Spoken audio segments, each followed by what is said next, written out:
we will introduce age prediction and age-based face generation using GAN. This is our project index.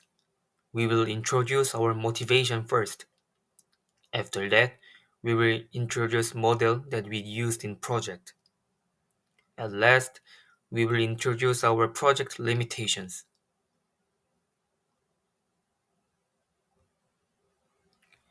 This is our motivation.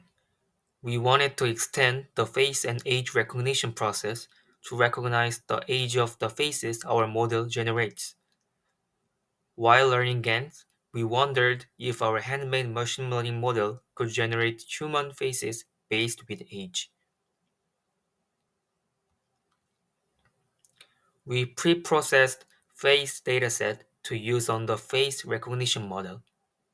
Next, we implemented a face recognition model by either utilizing models or creating one from scratch. And we trained face generation model using skeleton code. And last, we recognized age of generated picture with our recognition model.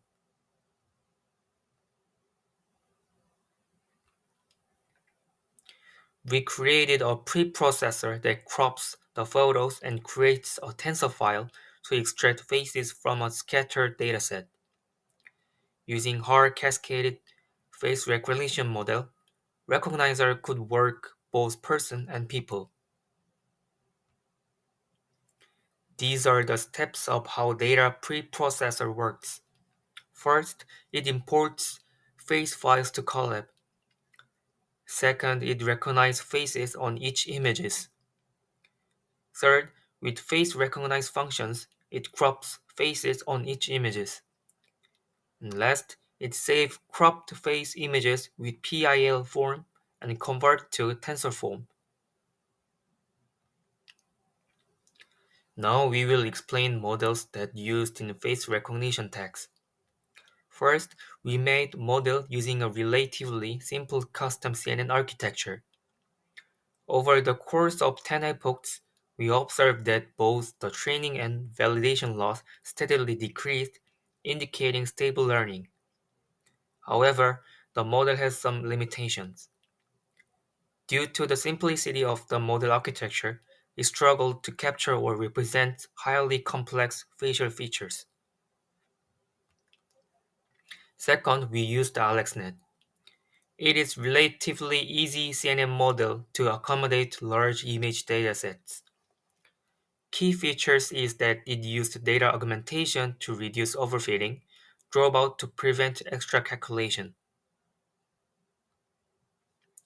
This is the result of using AlexNet with 10 epochs. AlexNet showed quite precise result with age recognizing. However, detecting young and old people showed low accuracy. This will be focused on limitation phase. Third, we used ResNet model.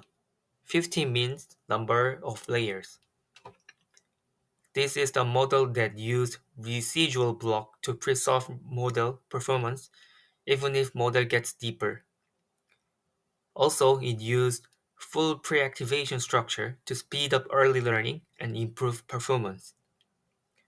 It has good performance with large datasets. The model structure, hyperparameters, and training results are as follows. These are the prediction results with 10 epochs. It showed better results than AlexNet.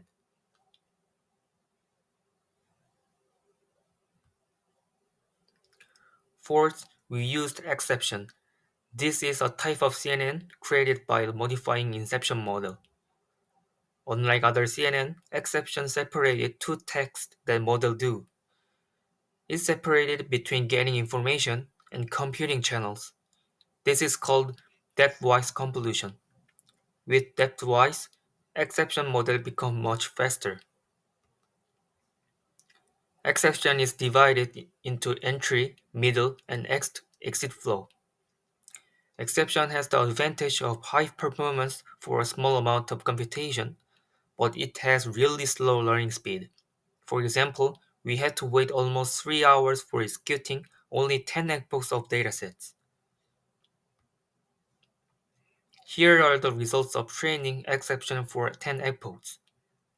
It has similar performance with ResNet and slightly better than AlexNet. Last, we use VGG19. VGG19 has simple structure, so it is easy to custom. The model consists 5 convolution layer, dropout, and flatten layer. This is the training log over 10 epochs and prediction. VGG had a big size, so it took lots of time to train. Now we will talk about face generation. First, we practiced generation model with GAN. GAN is a structure in which two neural networks compete against each other during training.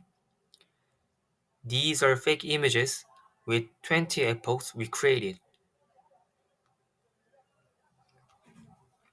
After practicing, we made second generation model with conditional GAN.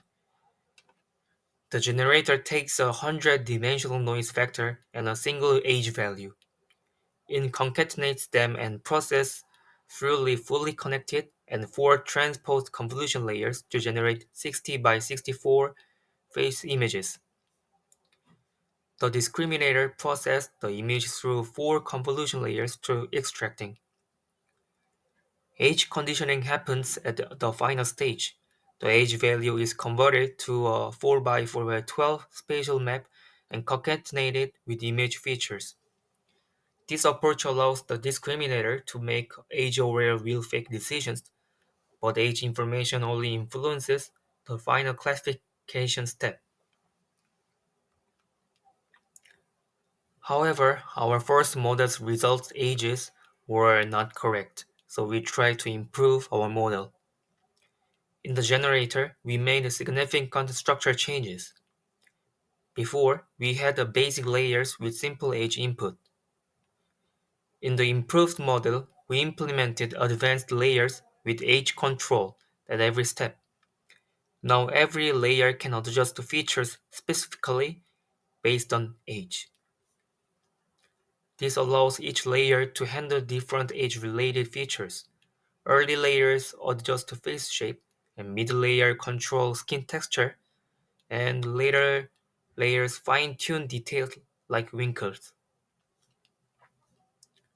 For the discriminator, we enhanced age awareness throughout the network.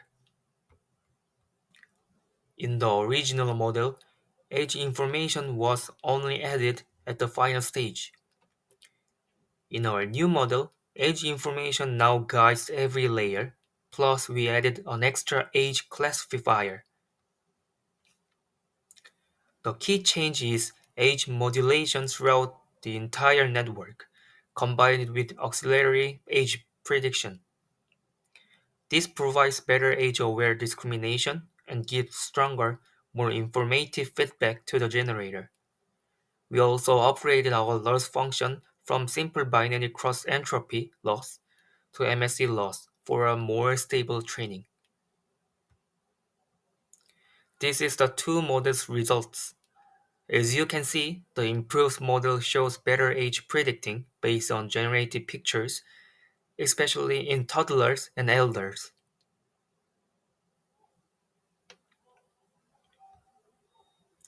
This is the final results of recognizing ages on generated images. We recognized ages with our handmade age recognition model. While we revised our CGAN model to advance quality of faces, we checked it worked especially in young and old people. If the generating model is more accurate, recognition performance will be increased. Finally, we will talk about our limitations. Our dataset that we used in the project was mainly concentrated on young and middle-aged people. This was the first limitation because there was little data from the elderly and infants. This lack of image caused invalidity. Second limitation is failed creating preprocessor using YOLO. Third, due to hardware limitations, the model could not be trained for a sufficient number of epochs and time. As a result, training often had to stop before the model fully trained. Last, a lack of prior experience in model architecture design limited the ability to build an optimal network structure. This is it. Thank you for listening our project.